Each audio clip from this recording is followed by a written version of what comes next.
Good afternoon and welcome back to the Purpose Playbook. We have taken it on the road. We are in Manchester today. We are. It's been a tough old slog getting up here. Yeah. Birmingham last night. Leeds this morning, and Manchester We've finally. done the road show. We've done the road show. Me and Rich are sitting next to each other again. It's been a painful 4 hours. But What's it been painful? You've been painful, mate. Why? You just have. But we are delighted to be joined by Dougie Stringer. Now, we're going to take you on a bit of a journey with this amazing man, and we're going to talk through his life and what he is doing at the moment. So, Dougie, welcome. Thank you for coming on.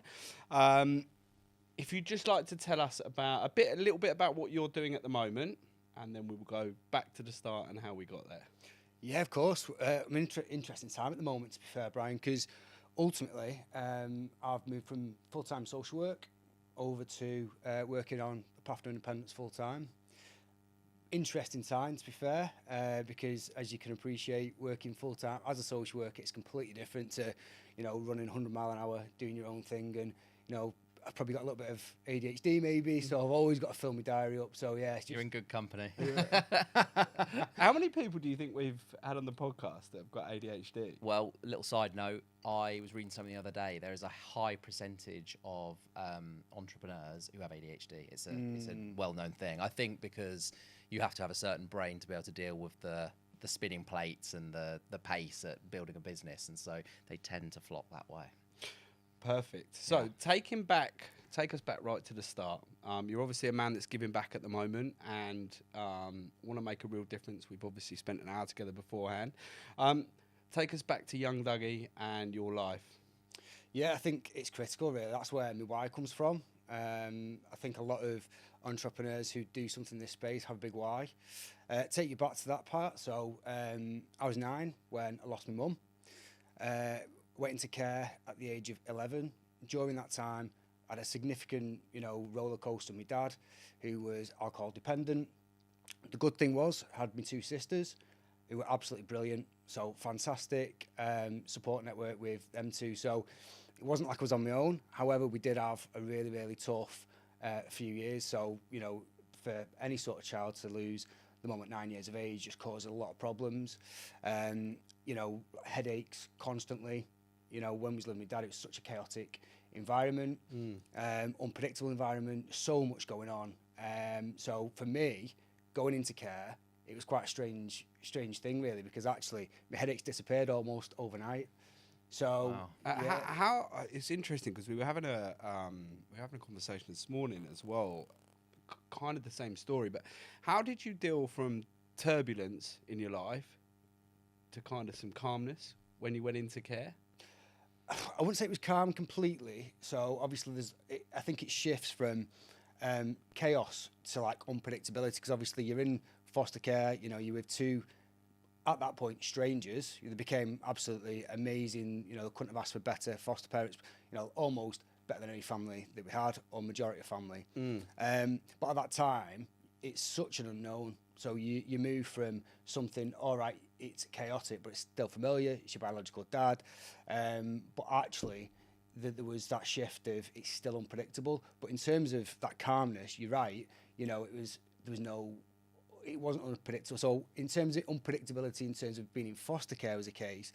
But coming home from school, what you knew was it was going to be quite quiet. It was going to be, I wasn't going to have to face my dad. Was he going to be pissed up?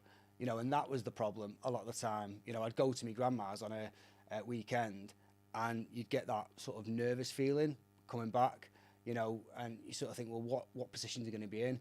Whereas in foster care, not everyone has the same sort of good foster carers that we did, but it was calm. It was such a much better environment. So for me, like I say, even subconsciously, headaches went, what does that tell you? It probably tells you a lot, really. Yeah. Were your sisters of the similar age? So 2 sisters, Jess, Rosa. Jess 2 years below me, and then Rosa 2 years below Jess. And how did you cope with being split up from them? So we all remained together. Brilliant. That was one of the things I was going to ask. So that's these days it's quite difficult to keep sort of families together. So but obviously you would have taken on the role of protector right? Because you've gone into a new home, new people. You've got 2 younger sisters. How did you deal with that? I think the protector more was whilst I was with my dad, to be fair, because it was such a chaotic environment, and there was no safety. Whereas when you go into foster care, you've got, foster mum and dad, who then, you don't have to be that person in the house who is that protector. So you could just be a kid, do you know what I mean? I'd go out playing rugby, football, go out. Not to say that I didn't do that when I was with my dad, but that sort of role as having to be so observant and so hyper-vigilant. And that's probably where them headaches, and that's probably where that sort of fight or flight all the time came from. So that role of an older brother was apparent quite a lot at that time. But what was interesting, though, no one in the family ever spoke about mum's death. And it was only years later, me and my sisters sort of had that chat. It was like the elephant in the room. So not only we were dealing with the chaos with my dad, but actually then we never discussed the issue with mum either. Yeah, and that's really interesting, actually, because you never dealt with it, right? How was life when mum was here? So was dad drinking then, or did that change when mum passed? What? He was definitely drinking. I remember because he was a paint and decorator, so I remember him going out to work, having a few drinks. I think it escalated a lot after that, for sure. It wasn't, I remember, when I was living with him after my mum died, and it'd just be waking up at 6 in the morning and getting on the ale straight away. And as a kid, it's hard to deal with that. It also becomes your normal, though, right? So you don't look at it any different. It becomes your normal, but then also when he's, you come back from school and he's pissed up in bed and there's just chaos, or even when I went back to live with him at 16 or 17, his mates were coming round, and you just, even though it does become normal, it shouldn't be, and it's such a chaotic environment. But yeah, I mean, it's probably took me a long time to deal with it. In fact, I don't know if you ever deal with it completely. No. How were you in school? How did it affect your school life?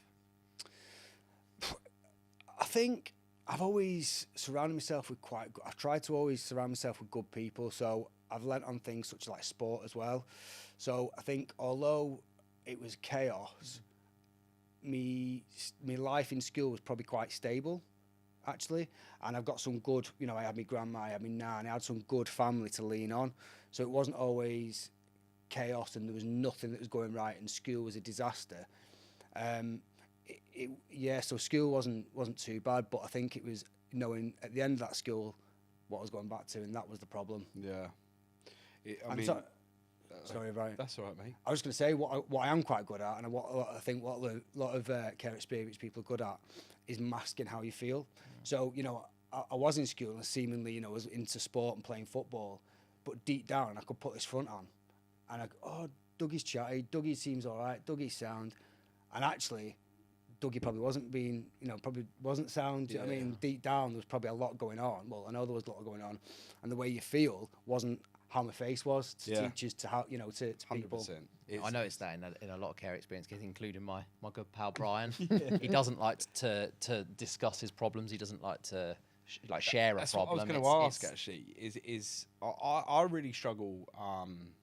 And a very different upbringing, but I really struggle with emotions now, and putting my emotions on other people. Just how do you deal with that? Are you good with that? Obviously, becoming a social worker, you have to get more about talking and sort of how have you been with emotion growing up? Have you struggled with it? I mean, I'll laugh because my partner, she'll say, I've got no emotion, zero, and I've tried to be better at it. I took therapy up this year, first time, just so I thought, well, do you know what, I'm just going to speak to someone. Never really spoke to anyone professionally. I've used my work, I've used different things, and I don't want to say I've struggled, but what she said, my therapist says, I've almost been operating like a robot, and I've been my own therapist. So it's quite interesting for her to say that. Like you say, in terms of being a social worker, I'm very good at giving advice. I'm very good at empathising and understanding, but not always good at showing emotion. Yeah, it's one of my sort of biggest problems is I can give everyone else really good advice, but I don't really take it myself. What did getting into social work look like? So you've been through this turbulent time. You want to be a social worker. Now, I've met some really good social workers. I've met some lots of good social workers. So what made you want to sort of get into that sort of line of work? I think, well, firstly, I didn't always want to be a social worker. So I wanted to just be solely in sport, to be fair. In fact, take it back. So sort of like leaving school, a lot of my family, I was sort of like getting pushed into the army. I didn't really want to do that, if truth be told. But because, you know, you sort of see your mates as they've got a good family, they've got stability, and I didn't really have that. You know, it was quite chaotic, like I say. So I was like, oh, well, do you know what? The army at least will give me that. Mm-hmm. Went for selection, passed that, and then I played football, did my knee, and so I was like, well, that's actually probably quite good for me because I didn't really want to go anyway. But now it leaves me with a problem. What do I do? So worked at IKEA full-time for a year while I sort of figured it out, and then I went to uni, did sport. I was like, well, this is my path now. Love sport, always been, you know, into it, and I could probably do this as a career. Then I did sales for a year, not to do with sport. It was, you know, sales job. It was okay, and then I thought, actually, I can do something a little bit different. I was sort of self-reflecting, and I thought, well, you know, the experience I've got, personal experience, I can probably help other young people. I was 26, and I thought, I was just looking at different local authorities local to us, seeing this job, person advisor. Well, I had a person advisor, and I thought, well, I'd like to do something similar, and use, you know, potentially use sport as a vehicle, because that's what I did my previous dissertation on. I thought, well, maybe I could do both. Getting into person advising, you don't really have too much time to do that side. But I was person advisor then for, you know, 6-7 years. And then the local authority put me on to do my degree. So it was just like natural progression almost, really. Can you just outline what a personal advisor is? And what they do, how it works? Yeah, of course. It's like a leaving care worker. So it's almost, you do a very similar job to a social worker. I think what the blueprint should be is 16, 17, you would, as a person advisor, work alongside the social worker and support young people with getting tenancy ready, being prepared to leave care at 18. So things like budgeting, finance, getting into housing, supporting young people benefits. It's a huge role, really, that, you know, can take you from working with an unaccompanied asylum seeker one day to then someone with mental health crisis and supporting them with GP the next day. So it's a completely diverse role, and I actually quite like that. You know, I really, really enjoyed that. In terms of the support and bringing that into it, we didn't really have too much time to do that, but that's the role of a person advisor. And also you work really closely with other agencies, you know, job centre, it could be probation, the police, social workers. You should be, you know, really, really working closely with them. And I was, and that's what sort of made me think, well, I probably could, you know, could become a social worker, which I was quite fortunate in that the local authority put me through my degree and did that. And what were some of your frustrations in that role? What were the things that you were seeing? That as a social worker or person advisor? Well, both, but yeah. And I think local authorities get quite a bit of slack. Talk to us about workloads for both. You're saying I didn't get time to do the things essentially I wanted to do. I was doing lots, but not sometimes the things I wanted to do. I'm sure that was the same as a social worker, caseloads, what you were doing, the diversity of it. Talk to us about how you sort of combated that and what it looked like. It's very difficult. I think you've got to manage your time really, really well. But even if, you know, for me, for example, time management probably isn't my strong point, so I'll sit with a young person. Brian's giving me looks for anyone that's listening to this. You've got to know your weaknesses, haven't you? And time management. I can sit with a young person for 2 hours. Or, you know, I've been with a family. I remember sitting with a family one afternoon for like 4 hours, and I thought I probably could have done a couple of pathway plans in that time. That said, I felt that's my skill set, you know, working with the young person, working with the family, and would I have then prioritised, you know, after an hour, do I say, I'm leaving, I'll go and do this pathway plan? But having said that, even the social workers, person advisor are really good at time managing. You know, you still have got a lot. That's your priority. You know, you've got to do your pathway plans. You've got to do your CNFs. You've got to crisis manage, and that's the role. You know, often you are crisis managing that often. You then don't do the things that, you know, a local authority says luxury. So supporting someone to go and train. Now that to me is not luxury. That's actually setting a really good platform for them to thrive. Yeah. And that's what young people sometimes don't have access to. So for me, I'd like to have done more of that. But the local authority have their agenda, and ultimately in your job description, it doesn't say take them to the gym or train. It's it's this has got to be done. The crisis, and you can't avoid that. And that's sometimes the challenging thing. That the heavy, and some local authorities are different in terms of how much you have to write. So certain local authorities, the pathway plans aren't too comprehensive. Others, they are, and it takes a lot of time to write a lot of paperwork out. If you're doing, and as soon as you've done one, then you've got a risk assessment to do, and then you've got other various different paperwork. So often, there were certain weeks where I was very rarely seeing a young person, and that was a big problem for me, because I came into the job to actually work with young people direct, and that's my skill set. My skill set isn't sat behind a computer writing stuff. How many social workers do you think feel like that? Because I've met quite a few that feel exactly the same. How would you change that system? We talk about it a lot, don't we? Sort of it's tough for social workers to get everything right. The paperwork's you're drowning in paperwork. How would you change that? Look, you've been there, you've done it. How would you change what social workers do? I think it's difficult because, so a straight answer to that would be get rid of a lot of that paperwork, because you're just not, if you're speaking to a young person, they would likely say, I don't see my work as enough. So fundamentally, you need to then remove the barriers. The problem you've got is, how do we then get judged? Are the plans on, because Ofsted, for example, will need to see certain things are done, and then they're governed by Ofsted that, ensure that paperwork's been done, or things are up to date. So it's very difficult, and I suppose there's not a real simple answer. For me, if I was in charge, I would, understand what's needed, and actually more time with young people is needed, and every single young person will probably say, I don't see my work as enough. I've spoke to some young people who have not even seen the personal advisor for many months even, and that's not really acceptable. But actually, and don't get me wrong, some are not great, not great workers across the board, the UK, not just, certain local authorities. But I think a lot of the time you go into it for the good reasons and the right reasons, you'd like to think so. Yeah. But you just firefighting constantly. And back to the question, how many feel like that? I'd say a lot.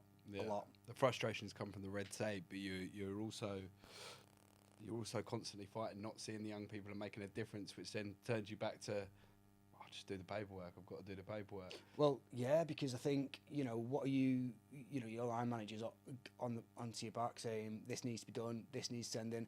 And if you're very self-critical like I am, I like to make sure things are on time, things are done, and I'll be my... Apart from yourself. Exactly, yeah.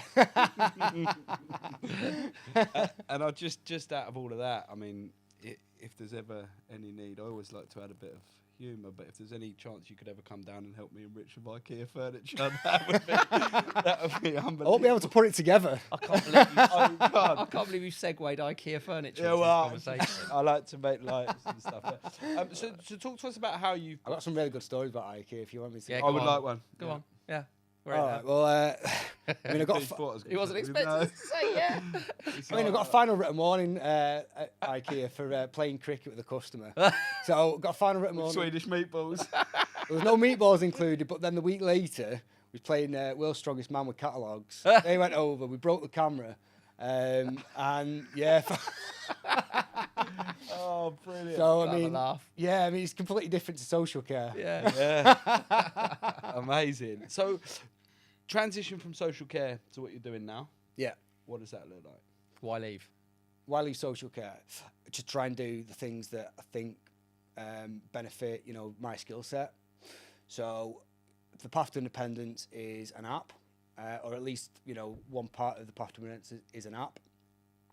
And we know that young people leaving care often, struggle with certain things, struggle with the finances, struggle with the budgeting, struggle with even understanding what housing options are out there, and struggle with, the health, so they're 5 times more likely to end their own life. That's not acceptable. No, yeah, it is mad. It's crazy, and you sort of think, well, more can and should be done, and it's not difficult to change things. In terms of that stuff what we mentioned before about a PA, a personal advisor, a lot of our time should be supporting young people with that. When it's giving them now. Yeah, exactly. Everything you couldn't give them, you're giving them the access to it. Yeah. I mean, the stats around care leavers in prison is high. The stats around exploitation out of area is 75%. Yeah, that's. It's like if they're out of area, they're 75% more likely to be exploited. Yeah. It's just crazy. Them stats are unfathomable, aren't they? It's mad. So can you? So what's the gap? What's the gap that you're sort of filling? For me, the gap is pretty clear. We know that young people don't always have someone to look up to help them navigate, to be that person that's giving them a guidance. So I almost want to be that person. I can't be that person physically for everyone. I like working face to face, as we know, but that the digital space is that sort of bridge. So I can be, a lot of the content is delivered delivering content, video content straight away on that digital platform, and then there's learning things through there. That said, what I am doing and what I've started doing now is also incorporating other care experienced voices in there, because I think if you can see it, you can believe it. Yeah. And if you're seeing someone that's you can recognise as treading a similar sort of path as you're more likely to take that advice. 100%. And I think sometimes we sort of we're very good at saying, well, there's that bit of work, there's your independence pack, off you go. Well, why would they look at that? How can they recognise that these people understand? And often they don't. So that's where I feel we need to get better, and that's what I'm really wanting to do with the Path to Independence. And can we drill into the content a little bit more? So what content can people expect within the platform? Yeah, so different modules. Module 1 is almost, if I was to work with a young person at 16, a lot of their first questions to me are, what are my housing options? I'm working with you give me a housing option. Okay, and I'll say to them, right, okay, your housing options, for example, are supported accommodation, hostel type accommodation is something, but you don't really want to, be out and explaining why. If you do fall into hostel type accommodation, is understanding what your options are, but really going through all the housing options, understand how you can access them, understanding how you can become tenancy ready, if there are problems with your tenancy. So it's almost understanding from module 1, and then feeding into module 2, feeding then to module 3 from, like, for example, finances, budgeting, understanding your money, understanding debt, understanding even the difference between credit and debit. Not a lot of young people do. In fact, not even a lot of adults do. You tell us. Let Brian know. I have to re-go back to these modules sometimes. I think I could probably lean on this. Well, I mean, it's becoming more of a cliche now than anything. But so many times we talk about the fact that schools are teaching the wrong stuff, and we all know they are. There's a huge gap of life skills around finance and cooking and even mindset and the stuff around mental health. Schools just don't do enough of it. Absolutely not. And I don't think people are that confident in being able to deliver that, even if the agenda was there. Now, in terms of, sorry, Ryan. I was going to say, just on that, I'm going to stick up for schools a little bit here. Oh, you were a teacher. No, but it's the same as what you dealt with within the council. It's here's the script, and I must go with that script. So there are a lot of good teachers who are trying to incorporate this sort of stuff within it. And the academy chains are really taking on the PSHE stuff and what's going on with it. But it is tough. In them industries, it's really tough to change that narrative, isn't it? It really is. And also, I can sit with different personal advisors and social workers, and often, I think some workers are naturally better at other things. I said before, I'm not great with numbers. I'm not. So, me working with a young person and helping them with maths, probably not my skill set. So I think it's bringing what's good. So it's bringing what is good out there, that's already out there, together in one tool. For example, for some of them videos, underneath the videos, I've got links to further credible sources. Because we know that there's experts out there doing some really good stuff, so I'm not going to reinvent that wheel. And back to your question, I've sat with social workers before. And oh, is that? I didn't realise a young person could get this, or I didn't realise someone could get the debt written off. And it's almost like, well, people are good at certain things and knowledgeable, and they might have come across something a week before, but then nobody else in that environment knows. So why not capture everything that's going on in the UK and bring it together? It's almost like then, well, actually, it's a toolbox then. So we have got the video knowledge. content. You're only educated on what you're educated on, right? You Yeah. only know what you know. Yeah. It's I mean, we talk about it so much, don't we? In terms of that. What's been your barriers With the business. Yeah, with you know, you've got personal advisors meant to be doing the job, essentially the app's doing, right? You've taken what you weren't doing here, put it into an app. Have you hit any friction between local authorities and the app? Yeah, I think so. So not all local authorities can see that that's an absolute imperative. Sometimes they'll think it's a luxury. You know, I think some local authorities are good at just doing what they've always done, and it's changing the narrative because it's tech. You know, a lot of people don't like tech. It's also video content. Well, what's video? You know, that's a waste of time.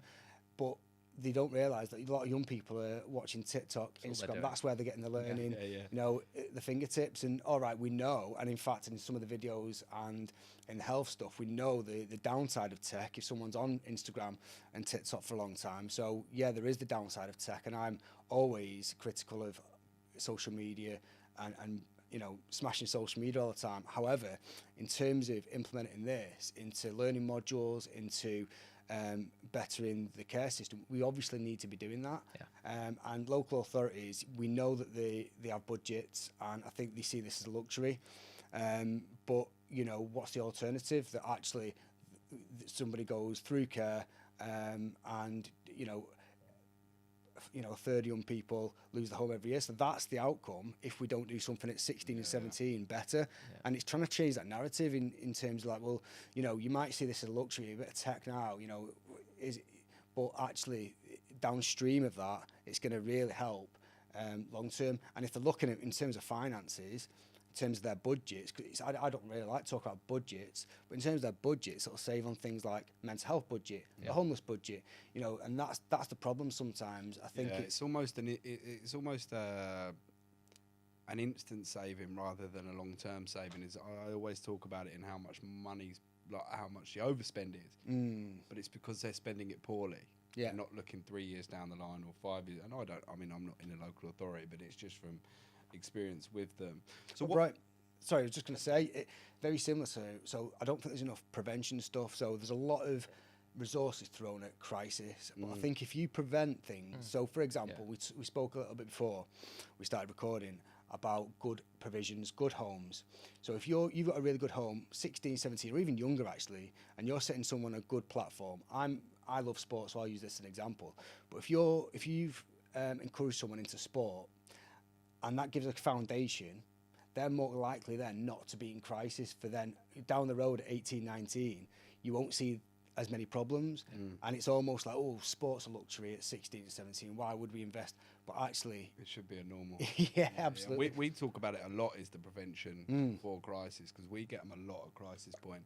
And if we'd have stopped it a year ago, they wouldn't be at crisis point. You know, and you know, I think everybody in this industry thinks the same thing. It's just about trying to implement it with people who not necessarily always want to move forward and prevent, you know. But what's next for you? Next, well, I need to really drill down on getting local authorities to invest in the app. I'm really needing, you know, the good collaboration. I think collaborating is absolutely key. So the path to independence, we're going to be also looking at supported accommodation potentially in using sport as a vehicle. You know, I'm really passionate about using alternate, you know, whether it's creative arts, for example, my sister's into art. I've seen the benefits of that. We spoke about the importance of sport. So can I do something that includes everything. So it includes the tech, it includes the sport, it includes what I know would be a good provision in terms of like supported accommodation, for example. We can talk about that a little bit, but that's what's next for me really, is trying to bring everything together. I think we spoke about the other day, Rich. I'm very good at going, right, well, I should do this, I should do that. You know, I'll set this podcast up, which I did do, and then that's on the back burner at the moment because I want to. The problem is, I want to try and sort everything, and I can't sort everything right now, and I wish I could. And I think, I'm still trying, by the way. That's why he's looking at me. It's really interesting because everybody in this sector that we meet in, and we've met a lot of people over the last 6 months. Everybody feels the same. Yeah. I want to change. I want to change. I just want to change. Yeah. I guess the beauty of what we're trying to do at the moment is bring all of that together so we can all change something little together. Yeah. Do you know what I mean? And we've been on our roadshow over the last couple of days, and we've met several people who, God, if we just all sat in a room and had this conversation, we would be 6 months down the line. Yeah. And that's the thing that I think we're trying to do through Adversio. I've got a question, just going back to the app quickly. How do young people access it? What's the model there? So the model essentially is for local authorities to purchase so many licenses for young people. So, for example, if a local authority's got 600 young people in the leaving care team, they would purchase 600 licenses, and that would give free access to young people, because ultimately we can't expect young people to pay for it. No. Because, why would they? A lot of the time they're struggling to keep the electric on, so they're not going to purchase that. So we really need local authorities to understand the benefits, and I'm more than happy to do, demo sessions with them to enable them to, try and understand the app a little bit further. But yeah, that it's for local authorities to come on board really and purchase the licenses for the young people. We can work with, so we just started working with Catch 22. So we can work with charities, we can work with foster agencies. We're working now with Nexus Fostering. So, we can work with other organisations, but obviously with a local authority, they're purchasing so many licenses, for example. That means that everyone in that local authority would get that free access. Yeah. And it's just care focused currently. But everything you're kind of offering in that is something that I think all 16 plus life skills, young people, it's life skills. Yeah. It's, we spoke about the Barclays life skills on the call we had, but the everybody needs what you're offering. So is there a chance to branch out and it being accessible to everybody? Yeah, I think so I was at an event in the summer at Pro Manchester, the Trailblazing Tech Awards. So I was there in the summer, and someone came over actually and said, look, your app would be absolutely beneficial for veterans, because they see, they encounter similar sort of problems. They come out of the army, no one's ever taught them the life skills stuff. They don't know how to make meals on a budget, for example, these sort of things that we just take for granted often.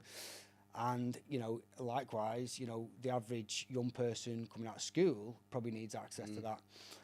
Obviously, my experience and sort of, personal and professional. Of course, your why is clear, and why you've why you've done the app and why you've sort of positioned it how you have. I just think it's really important for everybody to have access to that sort of stuff. Yeah, 100%. And I think about just when you were talking, I was thinking about footballers that get released from football clubs. They just left, and I know they're trying to do a bit with that. But it's a brilliant thing. It's interesting you say about the service leavers, because I have a client who runs a company that takes service leavers and puts them into tech jobs. Oh, okay. That's his whole business. Right. So I know that really well, and you've got to speak to him. Honestly, there's a real synergy there, because his whole why, his whole purpose is these people leave the services, and they often leave with absolutely nothing. And it's starting life from scratch. And how do you help them to do that, and how do you help them transition? So I think it could be bigger. Yeah. Spot the ADHD guys in the room. By the way. Let's take over the world. It's also like, can we go to America? Yeah, why not? What I find really interesting is, like, you've almost got the golden egg there, but we're all trying to go and do other bits as well with it. And we're the same. Like, we want to do loads of it, and maybe it's where our brains work. But well, truth be told, I had a conversation yesterday with a brigadier in the army, and I was like, I really need to just come back down, and because it was somebody that I knew, and they said, I'll put you on to Tim. I was like, I'll have a conversation at the moment, but obviously I won't really continue this conversation because I really want to focus on what I'm doing now, because again, what we were saying before about these spinning plates. Yeah. But he said, yeah, absolutely, you know, there is that synergy. I just need to be really, like, I need to come back and say, you know. No, 100%. And I'm just obviously saying about you know, you've obviously got your plan and you've done brilliant. It's just I just think young people need access to what you're offering. Like, I see it. It's on my it's on my mind about my kids. I mean, my kids are young still, like 12, 10. But I want to teach them the finance stuff. I want to give them the life skills. I want the app. Yeah, yes. Brian, and I would need to teach Brian anyway. Otherwise we won't have a business. Yeah, exactly. But yeah, I think it. Yeah, I know we've said it, we've harped on, but it is bigger. There is a need for that sort of content to be as accessible as possible for young people. And you know what, as well, I think it's only in the last couple of years, probably like the last 4 years, when I've read a lot more books, I listen to a lot more podcasts, and I want to be then the one that's you know, delivering that to other people, because I read something. I talk about it all the time. Yeah, stuff like that. It's like I want to give back what I'm giving in, but it's like you're almost consumed in the work to not be doing that. But yeah, you're right. I mean, I'm exactly the same, and you know, it's been really lovely to meet you today. Yeah. It's been interesting, and what you're doing is incredible. To come off the story, what would be the 3 bits of advice you'd give your younger self, or anybody watching this that's been through what sort of the trauma, the stuff that you've been through? What would be the advice you'd give to yourself and others? So in terms of my younger self, sometimes it's a little bit difficult to answer that question, because at that time he was living in a lot of crisis. It's like fight or flight for years, wasn't it? So if I was to tell my younger self, well, you know, just the power of your subconscious mind, for example, is powerful. And I think absolutely, when I've understood that, and how you can, you know, use your subconscious mind all the time, is listening. It's, you know, it's there. It's so powerful. But if I was to tell that to myself at 16, it would go, Dougie, what you know, mate? You know, but I think my advice for somebody, and I always, you know, I'm working with different young people, I'll always be saying, well, you know, and I know this is cliche, you can do what you want, but I think if you do set your mind to it, you know, I read, going back to a book that I read, Ikigai, so that I read and I was like, this is so true. So, you know, what I do now is it's fulfilling what we call the Ikigai. It's like a Japanese, book that, you know, ultimately is do what you're good at, do what the world needs, do what you can get paid for, and then do what there's another element to it. Purpose? I think it creates your purpose. So doing these 4 things, what you're good at, what the world needs, something creative, I think it is. What you love. Something, And it's like right bang in the middle of all of those things. Yeah, so that's your. So if you find that, you know, because you can do something, I guess that it's high pay. You know, there's been a lot of bankers, haven't there? Or, you know, sometimes if you're, you know, in Wall Street, for example, you might be getting paid a lot.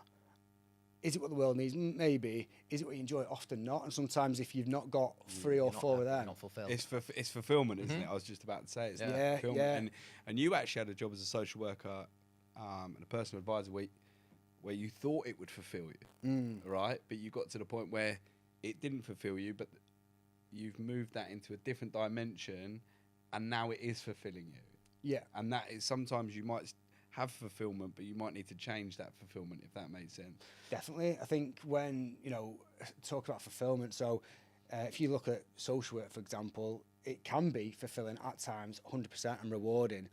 But the problem is sometimes then you've got things that we discussed before. So, you know, you sort of go, well, my skill set might not be sat behind a desk, so it's not, you know, it's not being as creative as I want. So when you're looking at them 4 elements of that Ikigai, you know, it's not tapping all on things. But, you know, I think when you become 34, I feel like now I'm a lot more self-reflective. So, you know, my daily routine is huge. And again, sometimes I have to think, well, would a young person listen to this daily routine? But it's game changing for me, because if you've got that overthinking mind like I have, you know, my default is.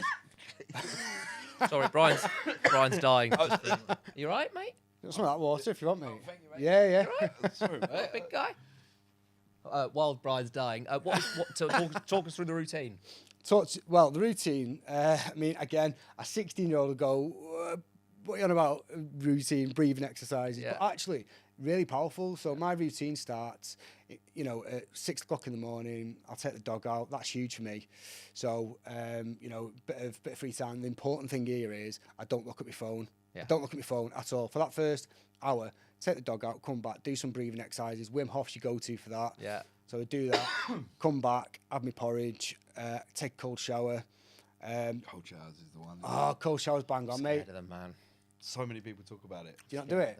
No. No. Do you not? So many people I speak to do. I know. And have that morning routine of get up here, do this, and it's like routine. So what's your routine then? Can't Cough. wait to hear this. Try and avoid coughing. I'd avoid asking Brian the questions at the minute. Yeah. My routine Try and is avoid coughing. get up, Ruin this podcast. make that my video. wife a coffee, feed the dogs, and go to work. Yeah, there is no routine, is there? There is no routine. No routine. Would you not fancy doing the Oh, cold showers 100% then? I would. I would love to. Yeah. But it's interesting how many people's routines are included in the cold showers and the... Oh, sure. But I've said this all the time. This is one of my biggest challenges in life. Is if I sometimes I'll go for a phase of going to the gym in the morning. So I'll go at 6 o'clock, smash it out. I'll do 2 months of that. But at some point I'll fall off. Right, but it's not, you're not making jokes. Keep coughing. Not the last 3 weeks. Yeah, not the last 3 weeks. I've been busy, but my day is infinitely better if I train in the morning. Right. Now, if I know that, why don't I do that religiously 365 days a year? And obviously life gets in the way. You get busy and you fall out of routine. And I think, yeah, I've mentioned it a few times, but ADHD, I think, does not help sometimes towards the routine and the structure. I struggle with the willpower of it. Right. I struggle with that. Well, I'd rather keep my wife happy. And I would. I mean... Well, could you not train like it's half an hour? It's just tough. There's 5 kids, 2 dogs. Yeah. You were training 3 with me, though. businesses. You were yeah, training I with was doing well for a little while, and you know, I used to be a footballer. You talk about sport and how we always everyone we speak to finds sport an out or something, an out art, whatever it be. Yeah. And you know, I also did some therapy, and I was talking about the importance of that sort of stuff, because it's like it's that routine. And over the last couple of years since I started business, it's been tough to do that. Right. As you can see, probably the camera makes you bigger, but I hope so. That's my excuse. That's my excuse anyway. but no, listen, mate. Thanks for coming. Thanks for travelling today to see us. Absolutely welcome. Thank you. Real pleasure. It's been nice to do it in a different studio. We've got Gemma's not here, and we've still managed to do it capably. Survived without her. No cue cards. No, but I think what you're doing is absolutely exceptional. I mean, there's a huge need for it, as we've already established. It could grow in all sorts of different ways, and yeah, if there's anything we can do, we'd absolutely love to help you. I really appreciate that. Thanks so much. And we'll put all Dougie's stuff in underneath the video that comes on. Thanks for listening. Thank you. Thank you very much.